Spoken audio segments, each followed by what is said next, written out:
నమస్కారం నాగార్జున గారు. నమస్తే. జగన్మోహన్ రెడ్డి గారు ఎప్పుడు ప్రెస్ మీట్ పెట్టినా ఒక సంచలనమేనండి. ఏదో ఒక పాయింట్లు ఇచ్చేసి వెళ్ళిపోతా ఉంటారు. అదే. సో ఇది లాస్ట్ మీరు చూసుకున్నట్టయితే చంద్రబాబు నాయుడు గారి పేరెంట్స్ గురించి మాట్లాడారు ఆయన. అసలు ఏ రోజైనా మీ తల్లిదండ్రులకు అన్నం పెట్టావా, అసలు వాళ్ళని ఎప్పుడైనా మీడియాకి పరిచయం చేసావా, లేకపోతే ఇట్లా చెప్పుకుంటూ వచ్చారు ఆయన. అంటే దీన్ని ఎలా చూడాలి? ఎలా చూడాలంటే జగన్మోహన్ రెడ్డి గారి పాయింట్ ఆఫ్ వ్యూలోనే చూడాలి మనం. అసందర్భం అనుకోవాలా దీన్ని? ఖచ్చితంగానండి. ఆయన ఎక్కడెక్కడో లాక్కొస్తూ ఉంటాడు. సబ్జెక్ట్కి రిలేటెడ్ కాకుండా నువ్వు అసలు వాళ్ళనే చూడలేదు, నువ్వేంటి మాట్లాడేది అనే పద్ధతిలో చెప్పడానికి ట్రై చేస్తుంటాడు. అంటే రాష్ట్ర ప్రజలకి రాష్ట్ర ప్రజలకి అంతేనా? ఎందుకంటే ఇప్పుడు తల్లి చెల్లి అందరి గురించి వీళ్ళు మాట్లాడుతున్నారు కదా. రైట్. వీళ్ళు మాట్లాడలా, ఆవిడే మాట్లాడుతున్నారు. నువ్వు తల్లిని తరిమేసావు, చెల్లిని తరిమేసావు, బాబాయ్ కూతురుని తరిమేసావు అని ప్రజలు అంటున్నారు, అందరూ విమర్శిస్తున్నారు. కాబట్టి నేనే కాదు, చంద్రబాబు నాయుడు గారు కూడా తమ్ముడిని జైలుతో కట్టేశాడు లోపల, సో తల్లిదండ్రులకి పెట్టలేదు లేకపోతే తీసుకురాలేదు అనేటువంటిది ఏంటంటే పసలేని ఆర్గ్యుమెంట్ మాట్లాడటం అనేటువంటిది వస్తుంది. చంద్రబాబు నాయుడు గారు వాళ్ళ తల్లిదండ్రులకి భోజనం పెట్టాడో లేదో అనేటువంటిది ప్రజలందరికీ, ఆ ప్రాంత ప్రజలందరికీ తెలుసు. ఎన్టీ రామారావు స్థాయి వ్యక్తి కూతురు అయినప్పటికీ కూడా ప్రతి సంక్రాంతికి భువనేశ్వర్ గారు వెళ్ళి వాళ్ళ ఊళ్ళో సెలబ్రేట్ చేసుకోవటం అందరూ, ప్లస్ ఆ ఇంట్లో ఏది జరిగినా ఆ కుటుంబాలు ఏ కుటుంబాలైనా వాళ్ళందరినీ వాళ్ళు ఎలా చూస్తారనేటువంటిది ఆ ప్రాంతంలో మీరు ఎవరిని అడిగినా చెప్తారు. పైగా వాళ్ళు కష్టజీవులు అక్కడ. ఖర్జూర్ నాయుడు కానీ వాళ్ళు కానీ చంద్రబాబు నాయుడు గారు పెట్టిన తినాల్సిన అవసరం వాళ్ళకి లేదు. తల్లిదండ్రులకు ఇవ్వాల్సిన గౌరవం వాళ్ళు ఎడిదిరిగి ఇచ్చారు. కానీ నువ్వు మాట్లాడుతున్నావు చూసావు ఆ విషయం, అది నవ్వు వస్తుంది.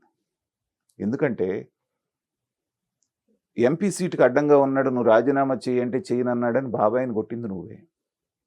తర్వాత నీ తండ్రిని కూడా ఒక సందర్భంలో చేయి చేసుకున్నావని అంతర్గత వర్గాలు చాలామంది చెప్పినటువంటి మాట. ఆయన రోసయ్య గారి దగ్గర చెప్పుకొని పెద్ద మనిషి దగ్గర బాధపడ్డాడని అనేక సందర్భాల్లో చాలామంది చెప్పినటువంటి మాట. ఆ పని ఆయన చేయలేదే. పైగా గౌరవ అధ్యక్షుడిలాగా ఉన్నటువంటి తల్లిని అవమానకరమైన రీతిలో నువ్వు శాశ్వత అధ్యక్షుడిలాగా ఉండాలని చెప్పేసి అని పెట్టి ఆవిడ్ని బయటికి పంపించావు కదా. ఆ పని ఆయన చేయలేదు కదా. కాబట్టి నువ్వు చేసిన గొప్ప ఘనకార్యాలు చంద్రబాబు నాయుడు గారు ఎక్కడ చేయగలుగుతారో, ఆయన వల్ల ఎక్కడవుతుంది. తర్వాత ఎప్పుడో చనిపోయినటువంటి ఆ తల్లిదండ్రులను కూడా నీ రాజకీయం కోసం బయటికి లాగటం అంటే ఇంకా నీ బుద్ధి మారలేదనేటువంటిది ఇక్కడ అర్థం అవుతుంది. ఆ కుటుంబం ఏంటి, వాళ్ళ విలువలు ఏంటి, వాళ్ళ పట్ల ఉండేటువంటి వ్యవహారం ఏంటి అనేటువంటిది అందరికీ తెలిసిన విషయమే. చంద్రబాబు నాయుడు గారు అంటే నేను కొన్నాళ్ళు తిరుపతిలో ఉన్నాను కాబట్టి అక్కడ నేను విన్నటువంటి మాట చెప్తున్నాను మీకు.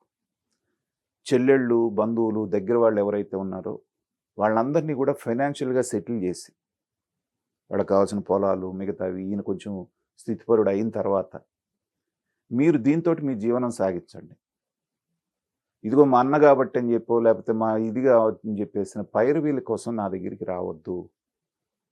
వాళ్ళ మరీ తీసుకెళ్ళి కోటీశ్వరులు నేను చేయలే, వాళ్ళ జీవితాలకు సరిపడా. ఎందుకంటే ఒక కుటుంబంలో ఒక ఆయన పైకి వచ్చాడు కాబట్టి తనకున్న బాధ్యతగా వాళ్ళ అక్క చెల్లెళ్ళు ఎవరైతే ఉన్నారో వాళ్ళందరినీ సెటిల్ చేసి తమ్ముడిని పక్కన పెట్టుకొని కొన్నాళ్ళు తనని ఎమ్మెల్యేగా గెలిపించుకొని అతనికి కొన్ని వ్యాపారాలు, గ్రానైట్ వ్యాపారాలన్నీ పెట్టి ఆర్థికంగా అతన్ని స్థిరపరిచి ఆ తర్వాత అతను పిచ్చేషాలు వేసి ఉండొచ్చు.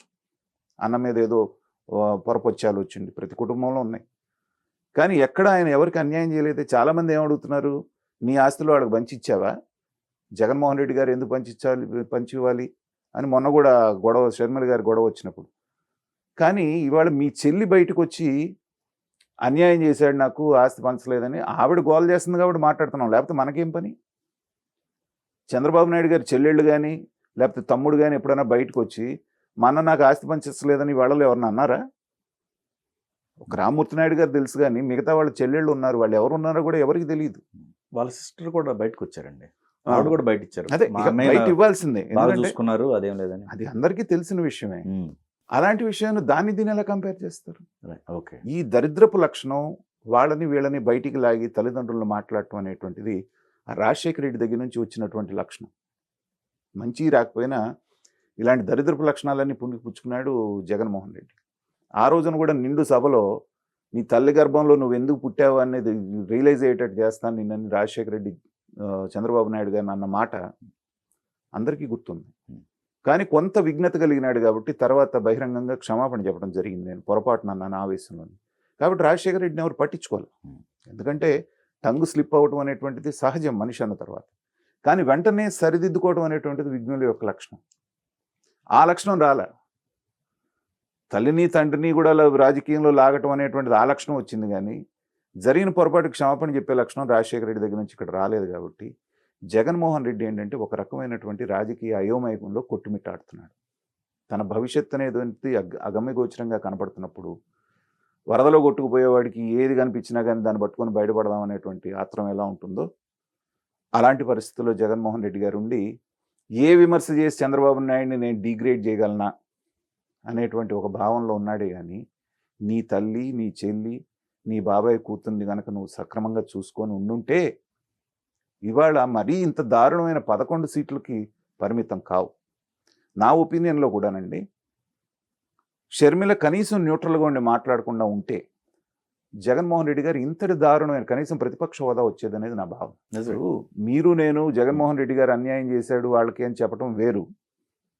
అన్యాయం చేయబడ్డ వాళ్ళు సొంత బ్లడ్ బయటకు వచ్చి మా అన్న అన్యాయం చేశాడు నాకు అని చెప్పేసి అని చెల్లి చెప్పటం, తల్లి అమెరికాలో ఉండి నా కొడుకే ఒక రాష్ట్రానికి ఒక ప్రభుత్వ అధినేతగా ఉండి ఒక పార్టీ అధ్యక్షుడైనప్పటికీ నా కూతుర్ని గెలిపించండి అని చెప్పిన రోజునే నువ్వు రాజకీయంగా మోరల్గా చనిపోయావు. సో అది నువ్వు సరి చేసుకోకుండా వాళ్ళు బయటకు వచ్చి చెప్పినందువల్లనే కడప జిల్లాలో కంచుకోట లాంటి కడప జిల్లాలో కూడా మెజారిటీ సీట్లు తెలుగుదేశానికి వచ్చినాయి.